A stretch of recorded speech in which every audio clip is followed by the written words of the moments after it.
नमस्कार दोस्तों, आज के हमारे इस वीडियो में हम आपको दशा माता की एक पौराणिक कथा सुनाएंगे। अगर आपको कथा अच्छी लगे तो वीडियो को लाइक करें और अगर आपने अभी तक चैनल को सब्सक्राइब नहीं किया है तो सब्सक्राइब करें, बेल आइकन दबाएं जिससे हमारे हर वीडियो की नोटिफिकेशन आप तक पहुंचती रहेगी। तो चलिए शुरू करते हैं। दशा माता व्रत की प्रामाणिक कथा के अनुसार प्राचीन समय में राजा नल और दमयंती रानी सुखपूर्वक राज्य करते थे। उनके 2 पुत्र थे। उनके राज्य में प्रजा सुखी और संपन्न थी। एक दिन की बात है कि उस दिन होली दशा थी। एक ब्राह्मणी राजमहल में आई और रानी से कहा, दशा का डोरा ले लो। बीच में दासी बोली, हाँ रानी साहिबा, आज के दिन सभी सुहागिन महिलाएं दशा माता की पूजन और व्रत करती हैं तथा इस डोरे की पूजा करके गले में बांधती है, जिससे अपने घर में सुख समृद्धि आती है। अतः रानी ने ब्राह्मणी से डोरा ले लिया और विधि के अनुसार पूजन करके गले में बांध लिया। कुछ दिनों के बाद राजा नल ने दमयंती के गले में डोरा बंधा हुआ देखा। राजा ने पूछा, इतने सोने के गहने पहनने के बाद भी आपने ये डोरा क्यों पहना है? रानी कुछ कहती इससे पहले ही राजा ने डोरे को तोड़कर जमीन पर फेंक दिया। रानी ने उस डोरे को जमीन से उठा लिया। राजा से कहा, यह तो दशा माता का डोरा था, आपने उनका अपमान करके अच्छा नहीं किया। जब रात्रि में राजा सो रहे थे तब दशा माता स्वप्न में बुढ़िया के रूप में आई और राजा से कहा, हे राजा, तेरी अच्छी दशा जा रही है और बुरी दशा आ रही है। तूने मेरा अपमान करके अच्छा नहीं किया। ऐसा कहकर बुढ़िया माई यानी दशा माता अंतर्ध्यान हो गई।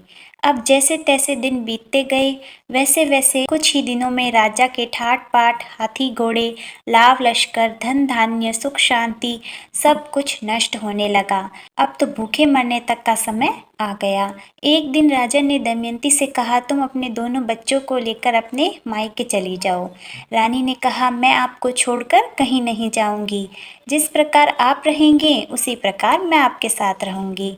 तब राजा ने कहा, अपने देश को छोड़कर दूसरे देश में चलते हैं, वहाँ जो भी काम मिल जाएगा वही कर लेंगे। इस प्रकार नल और दमयंती अपने देश को छोड़कर चल दिए। चलते चलते रास्ते में भील राजा का महल दिखाई दिया। वहाँ राजा ने अपने दोनों बच्चों को अमानत के तौर पर छोड़ दिया।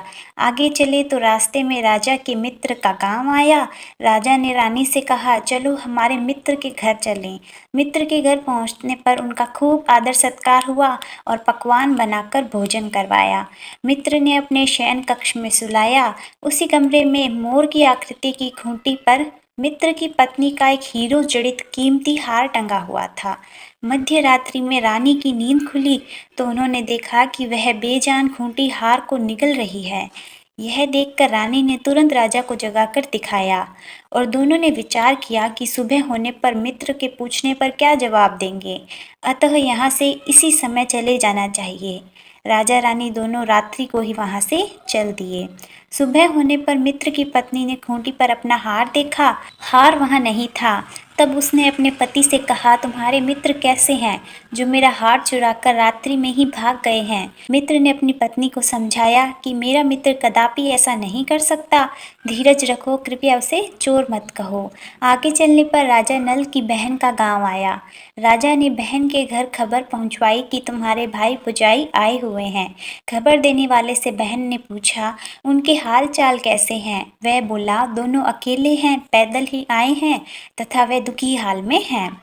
इतनी बात सुनकर बहन थाली में कांदा रोटी रखकर भैया भाभी से मिलने आई। राजा ने तो अपने हिस्से का खा लिया, परंतु रानी ने जमीन में गाड़ दिया। चलते चलते एक नदी मिली। राजा ने नदी में से मछलियां निकालकर रानी से कहा, तुम इन मछलियों को भूंजो, मैं गांव में से परोसा लेकर आता हूँ। गांव का सेठ सभी लोगों को भोजन करा रहा था। राजा गांव में गया और परोसा लेकर वहां से चला तो रास्ते में चील ने झपटा मारा तो सारा भोजन नीचे गिर गया। राजा ने सोचा कि रानी विचार करेगी कि राजा तो भोजन करके आ गया और मेरे लिए कुछ नहीं लाया। उधर रानी मछलियां भूंजने लगी तो दुर्भाग्य से सभी मछलियां जीवित होकर नदी में चली गई। रानी उदास होकर सोचने लगी कि राजा पूछेगा और सोचेगा कि सारी मछलियां खुद ही खा गई। जब राजा आए तो मन ही मन समझ गए और वहां से चल दिए। चलते चलते रानी के मायके का गांव आया। राजा ने कहा, तुम अपने मायके चली जाओ, वहां दासी का कोई भी काम कर लेना। मैं इसी गांव में कहीं नौकर हो जाऊंगा। इस प्रकार रानी महल में दासी का काम करने लगी और राजा तीली के घाने पर काम करने लगा। दोनों को काम करते बहुत दिन हो गए। जब होली दशा का दिन आया तब सभी रानियों ने सिर धोकर स्नान किया। दासी ने भी स्नान किया। दासी ने रानियों का सिर गूंथा तो राजमाता ने कहा, मैं भी तेरा सिर गूंथ दूं। ऐसा कहकर राजमाता जब दासी का सिर गूंथ रही थी तब उन्होंने दासी के सिर में पद्म देखा। यह देखकर राजमाता की आंखें भर आई और उनकी आंखों से आंसू गिरने लगे। आंसू जब दासी की पीठ पर गिरे तो दासी ने पूछा, आप क्यों रो रहे हो? राजमाता ने कहा, तेरी जैसी मेरी भी बेटी थी जिसके सिर में भी पद्म था। तेरे सिर में भी पद्म है। यह देखकर मुझे उसकी याद आ गई। तब दासी ने कहा, मैं ही आपकी बेटी हूँ। दशा माता के कोप से मेरे बुरे दिन चल रहे हैं, इसलिए यहाँ चली आई। माता ने कहा, बेटी तूने यह बात हमसे क्यों छिपाई? दासी ने कहा, माँ मैं सब कुछ बता देती तो मेरे बुरे दिन नहीं कटते। आज मैं दशा माता का व्रत करूंगी तथा उनसे गलती की क्षमा याचना करूंगी। अब तो राजमाता ने बेटी से पूछा, हमारे जमाई राजा कहाँ हैं? बेटी बोली, वह इसी गाँव में किसी तेली के घर काम कर रहे हैं। अब गाँव में उनकी खोज कराई गई और उन्हें महल में लेकर आए। जमाई राजा को स्नान कराया, नए वस्त्र पहनाए और पकवान बनाकर उनको भोजन करवाया। तब दशा माता के आशीर्वाद से राजा नल और दमयंती के अच्छे दिन लौट आए। कुछ दिन वहीं बिताने के बाद अपने राज्य जाने को कहा। दमयंती के पिता ने खूब सारा धन, लाव लश्कर, हाथी घोड़े आदि देकर बेटी जमाई को विदा किया। रास्ते में वही जगह आई जहां रानी ने मछलियों को भुना था और राजा के हाथ से चील ने झपटा मार के भोजन जमीन पर गिरा दिया था। तब राजा ने कहा, तुमने सोचा होगा कि मैंने अकेले भोजन कर लिया होगा, परंतु चील ने झपटा मार कर गिरा दिया था। तब रानी ने कहा, आपने सोचा होगा कि मैंने मछलियां भूनकर अकेले खा ली, परंतु वह तो जीवित होकर नदी में चली गई थी। चलते चलते अब राजा की बहन का गांव आया। राजा ने बहन के यहाँ खबर भेजी। खबर देने वाले से पूछा कि उनके हाल कैसे हैं। उन्होंने बताया कि वह बहुत अच्छी दशा में हैं। उनके साथ हाथी घोड़े लाव लश्कर हैं। यह सुनकर राजा की बहन मोतियों की थाली सजा कर लाई। तभी दमयंती ने धरती माता से प्रार्थना की और कहा, माँ आज मेरी अमानत मुझे वापस दे दो। यह कहकर उस जगह को खोदा जहाँ कांदा रोटी गाड़ दिया था।